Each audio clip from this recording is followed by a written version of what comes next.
Welcome to our channel. हरे भरे जंगल में सुबह का समय था।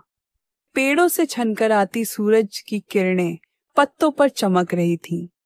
पक्षी मीठे सुर में गा रहे थे। उसी जंगल में रहते थे दो दोस्त, लोमड़ी फुल्ली और खरगोश चुन्नू।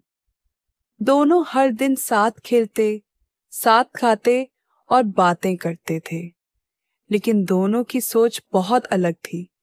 लोमड़ी फुल्ली बहुत चालाक थी। उसे लगता था कि दुनिया में जो सबसे होशियार है वही जीतता है। वहीं खरगोश चुन्नू बहुत सच्चा और ईमानदार था। वह हमेशा कहता, फुल्ली, चालाकी से कुछ समय का फायदा तो मिल सकता है, पर सच्चाई से ही दिल की शांति मिलती है।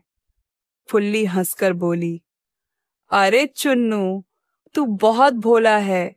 इस दुनिया में ईमानदारी नहीं, समझदारी चलती है। चुन्नू मुस्कुराया।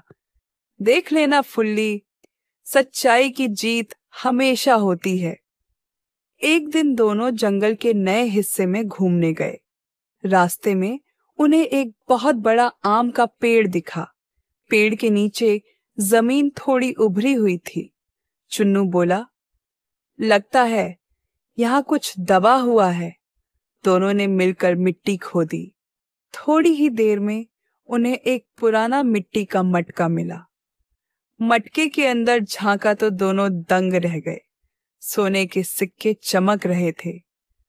फुल्ली की आंखें चमक उठी। वाह, अब तो हमारी किस्मत खुल गई चुन्नू। अब हमें मेहनत की क्या जरूरत। चुन्नू बोला, फुल्ली, ये तो किसी का होगा। हमें ये राजा को दे देना चाहिए ताकि वो सबके काम आए। फुल्ली ने हंसते हुए कहा, अरे पगले, तू तो हमेशा सच्चाई का राग अलापता है।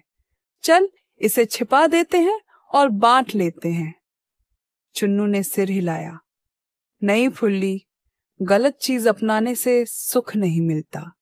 दोनों के बीच थोड़ी बहस हुई, पर चुन्नू ने मटका वहीं छोड़ दिया और घर चला गया। फुल्ली ने जाते जाते मटके को लालच भरी निगाहों से देखा। रात का समय था। जंगल शांत था। बस झींगुरों की आवाज गूंज रही थी। चांद की रोशनी में लोमड़ी फुल्ली धीरे धीरे उस पेड़ की तरफ बढ़ी। उसके चेहरे पर चालाकी साफ झलक रही थी। वह धीरे से बोली, अब कोई नहीं है आसपास, ये सारा सोना मेरा होगा। उसने मटका खोदा और सोने के सिक्के अपनी थैली में भर लिए। धीरे धीरे कदमों से वह अपने बिल में पहुंच गई और मुस्कुराई। अब मैं जंगल की सबसे अमीर लोमड़ी हूं। उधर खरगोश चुन्नू सोया नहीं था। वह सोच रहा था, उम्मीद है फुल्ली ने कोई गलत काम नहीं किया होगा। सुबह जब वह वहां पहुंचा तो मटका खाली था। चुन्नू समझ गया कि क्या हुआ, पर उसने कुछ नहीं कहा।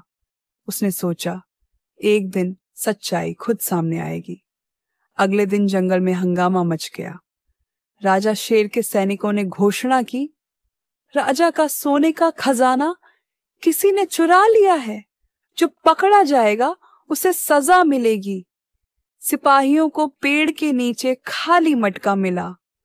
उन्हें लगा कि यह चोरी खरगोश ने की होगी, क्योंकि वही अक्सर उस रास्ते जाता था। उन्होंने चुन्नू को पकड़कर राजा के दरबार में पेश किया। राजा शेर गरजा, खरगोश, क्या तुमने मेरा सोना चुराया है? चुन्नू डरते हुए बोला, नहीं महाराज, मैंने कुछ नहीं किया। मैंने तो वह मटका देखा था, लेकिन उसे छुआ भी नहीं। राजा बोले, अगर तुम निर्दोष हो तो सबूत लाओ। चुन्नू दुखी होकर बोला, महाराज, सच्चाई के लिए मुझे किसी सबूत की जरूरत नहीं।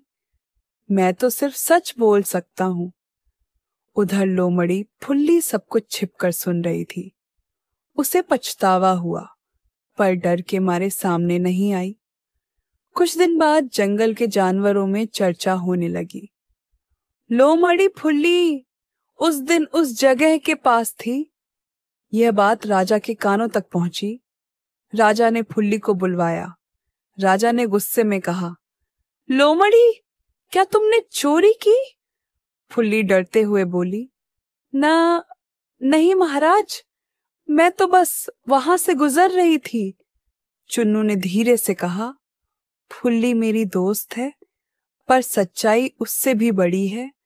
अगर उसने किया है तो सच बताना ही ठीक होगा। यह सुनकर फुल्ली का सिर झुक गया। उसकी आंखों से आंसू निकल पड़े। वह बोली, हाँ महाराज, गलती मुझसे हुई। मैंने लालच में आकर सोना ले लिया।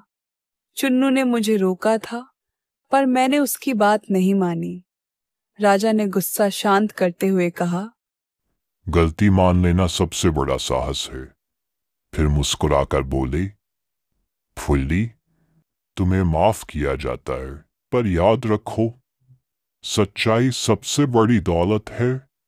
फुल्ली ने आंसू पोंछे और बोली, धन्यवाद महाराज। चुन्नू, मैं शर्मिंदा हूं, तू सच्चा दोस्त है। चुन्नू मुस्कुराया।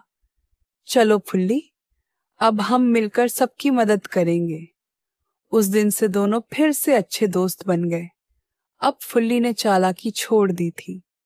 वह जंगल में ईमानदारी और सच्चाई की मिसाल बन गई। सीख, झूठ और चालाकी का अंत हमेशा बुरा होता है, लेकिन सच्चाई की जीत जरूर होती है। सच्चा दोस्त वही है जो सच्चाई के रास्ते पर साथ दे। अगर कहानी अच्छी लगी हो तो कृपया लाइक, सब्सक्राइब और शेयर जरूर करें। धन्यवाद।